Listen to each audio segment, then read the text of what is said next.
I'm Rich. And we are Wonderbus Adventures.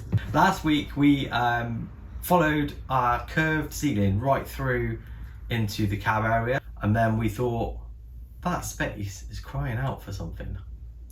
We thought, could have a shelf or a cupboard.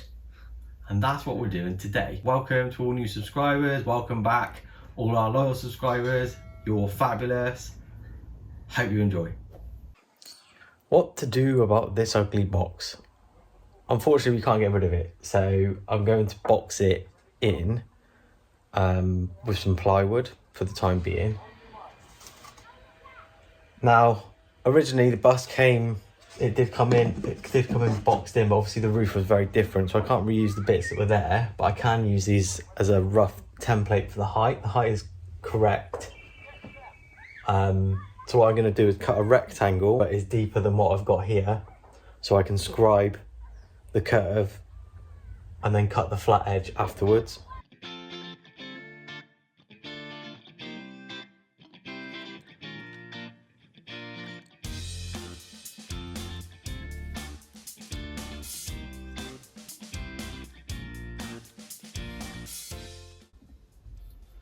One smaller scribe, one smaller hole. So it's 3.5 centimeters this time. So keep it on the edge there. Notice it's not drawing anything there because that's the widest gap. And as you go up, keep it perpendicular to the surface.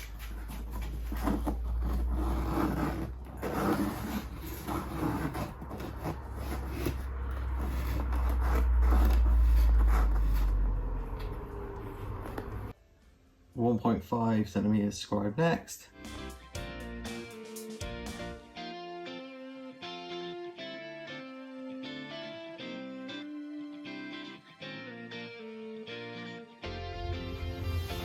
Not bad. So we've got the scribe all in up there now. What I'm going to do now is just cut it to height. So I've just marked it on the back and I'm going to cut that off with my plunge saw. I'll take a little bit off this back edge because this is actually going to sit in here just to make things a little bit more complicated. You can use that as a rough template for the other side. Now the radius isn't quite the same, but we can use it as a good starting point. So I'm going to chop that out and do the same for that. It's really the first time I've tried scribing, so this box is not the #1 priority, but seeing as we're doing the cab, I thought I'd do it now. It's also given me a good chance to practice doing that before I move on to expensive plywood and wood later on with my kitchen cabinets and walls and stuff like that. So with stuff like this, I don't mind that it's taken me 2 attempts, and it's a good learning opportunity. When you get it down to being a fine amount like this, like 0.5 centimetre, you know, your pencil, you run that up there like that, you see it comes off the end, and then you run it all the way around, and that'll give you your 0.5 centimetre. Good old IKEA pencils. And then you do the same if you've got a notch like this here, because you know that's going to bring around. Come up with an idea to use a bit more space in this box. So basically what I've done is cut another end piece and then married it to this middle section here. And then I have screwed and glued a piece of bendy ply along the back to mimic this bit here. And then I'm going to cut out a rectangle now. So we've got an open cupboard here. I don't know for what, but it's better than having it with nothing in it entirely.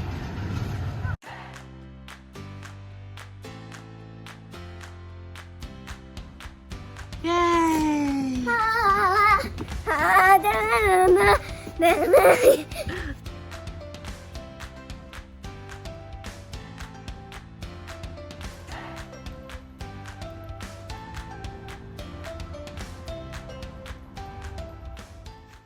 Next morning, drilled the corners out for the front part of the little bit of a storage box, and then cut it out with the jigsaw. Final thing to do is right around the edges so we're flush on either side. and the bottom. This is the little storage box. So in here, we're not sure what we're going to put in here. Probably put a dowel across. We've got an area for something. This bit here, actually, I'm going to take this off soon and see if I can fit a subwoofer in here, a tasteful one, because we think we can fit it in there, and it's up out of the way, and it actually will make a really good box for a sub. So yeah, that is just an idea. We'll keep you posted on that. Those of you who saw last week's video would have seen us popping up this support piece. This is the bottom part of our cabinet. What we'll have here is a shelf underneath, and we're just figuring out now what supports we're going to put in place for the front half of it. At the moment, it's a little bit wibbly wobbly, so we're going to need to secure it up on the roof. So this is just plain 201 that we're using here. We're going to take this down, make the frame, and put it up in one. Look at my hair. See, what we've done here is made a frame. Little support it, and then up here, because it's curved, it's going to screw through at this point here into a batten, here into a batten, here into a batten, here into a batten, and we've got this supporting it. But so it doesn't warp when it pulls up, Dave is just using his maths brain to create these little wedges, which we're going to make wider, as basically like bracing supports when it comes up, so we can maintain this gap equal all the way along. Otherwise it will pull it up and out of square, which we don't want to do. The other week when we didn't have our 12mm ply delivered, and we got another 9-piece delivered back with it, they bought like the shadiest piece ever, but we are trying to use it. We're cutting the shelf to width and depth now to screw into our beams. Fixing the bottom shelf in first. We need to notch it in around the pillars, and then we're going to take the pillars away actually to be able to screw it in, but we've kept them in place so we know that the shelf will fit. And we're making it out of that nasty 9mm ply. This was screwed in place with wood screws. Now this is up, I want to front it with a nice piece of poplar ply. So poplar ply, we've got half a sheet of it uncut from strips that we've had made for the main living area. I want to use it here, but poplar ply is very expensive, so I don't want to get this wrong. I'm going to make a template first from cardboard to rough out the shape on the ply, and then scribe it into the ceiling. So I'm going to use a big box to make that shape now.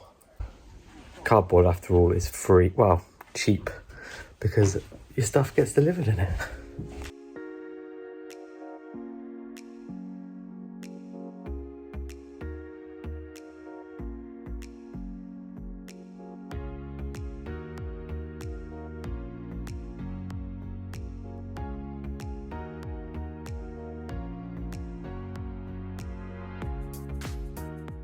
I've got my first cardboard template. Second attempt at scribing.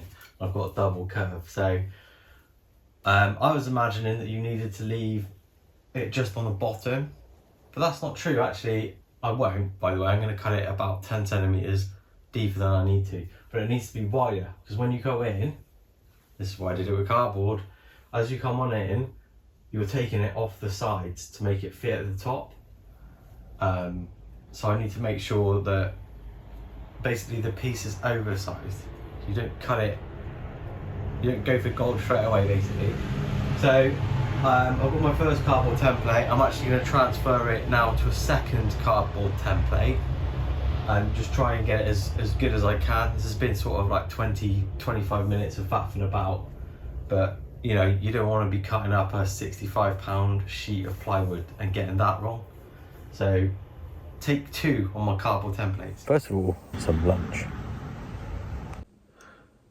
Quickly discovering that the fact that I have a curved top and a radius each side makes this difficult. So this is my second template. I'm actually going to take this down, mark it out, and make a third template before I actually cut the plywood. So I know that I've got it absolutely spot on. So I've made this out of just some plastic sheet that I had knocking about. They're like floor protector things that we had down on the floor. So again, it's not cost me anything but my time, which is valuable, but you know, I don't want to waste the wood either. So I'm going to try and make a third one now. We're getting closer all at the top. The problem is, because it's like curved all the way around, if you scribe the top, when you push that up, it throws the sides out. If you scribe all the way around from the top one, it pushes the sides out. So you kind of have to scribe the top, push it up, and then scribe the sides just to get it right. And at that point, I'll have something that I can mark out and know that it's going to be pretty much spot on when we push it in there.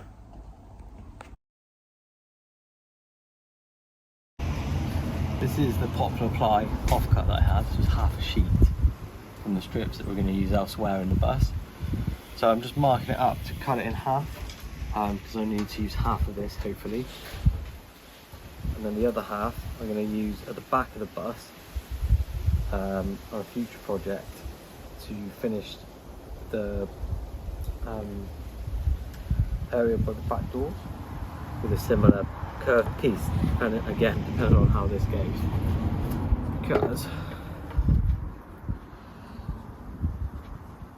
who knows how it will go.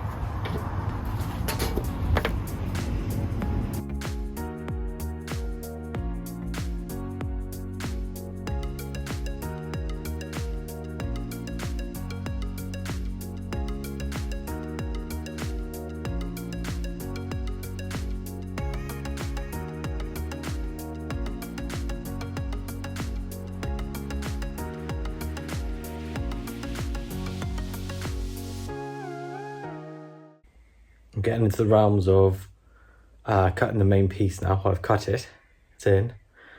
I'm still not quite happy with the gap, so I'm going to try and scribe it in just to the roof part and see how that goes.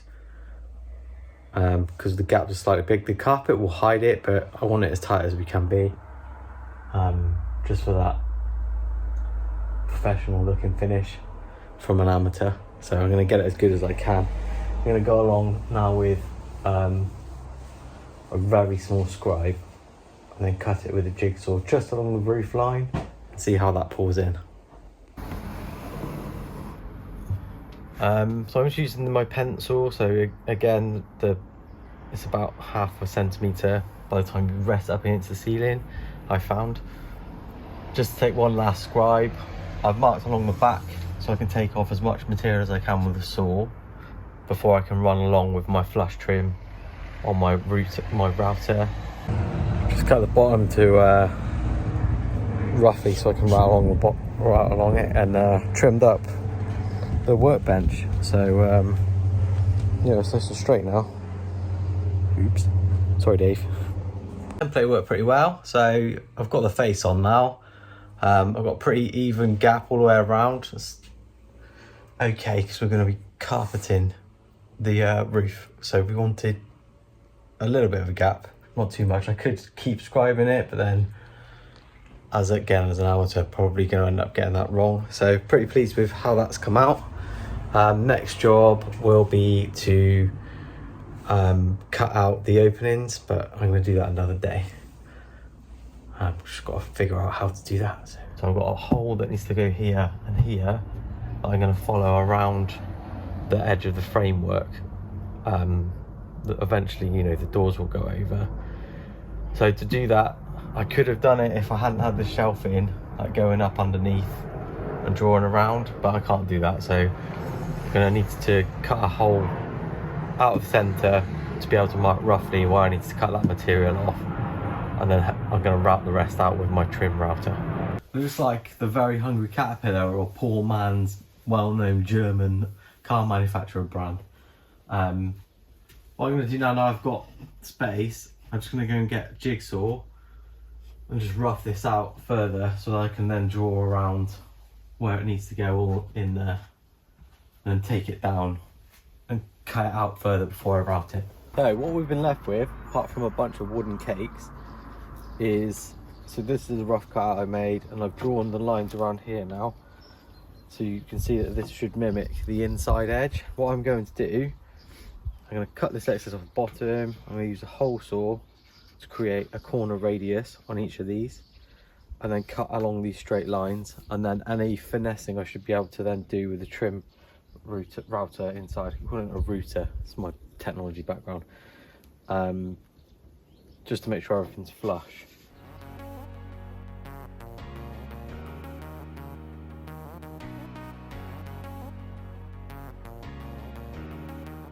That's all cut out now. I've just tried it in the van, it looks all right. I'm going to be able to finesse it with the router in a minute. I'm just going to go over with the sander and then by hand around the edges just to tidy it up a bit.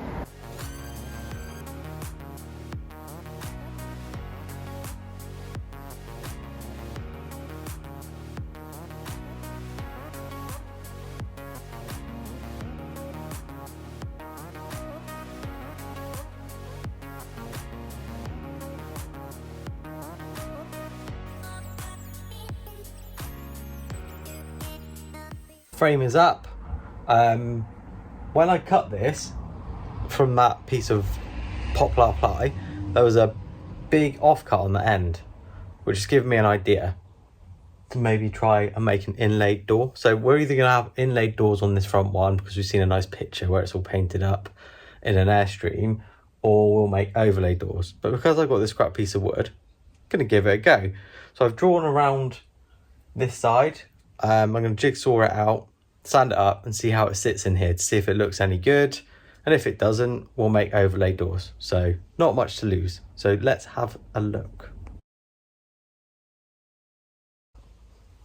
Not bad. It's a little tight place. I've just put some 1mm shims in, so I've got tolerance to come around and trim this up, but for an amateur I don't think that looks too bad at all.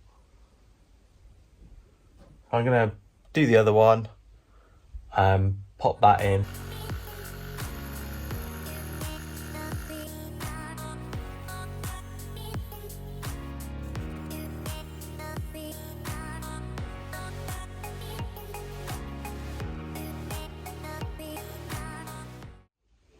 Yeah, not bad, not bad. I'm going to pack up now for the day, and then tomorrow probably take 1/2 mil or so around the whole edge, so you know you'll have 1mm both sides then added together, just so it opens it better. I'm going to go see if I can get some hinges now on the way to Nanny and Grandad's to see Lily. Yeah, not bad. It's rustic DIY chic, I think. Howdy, so it's the next day.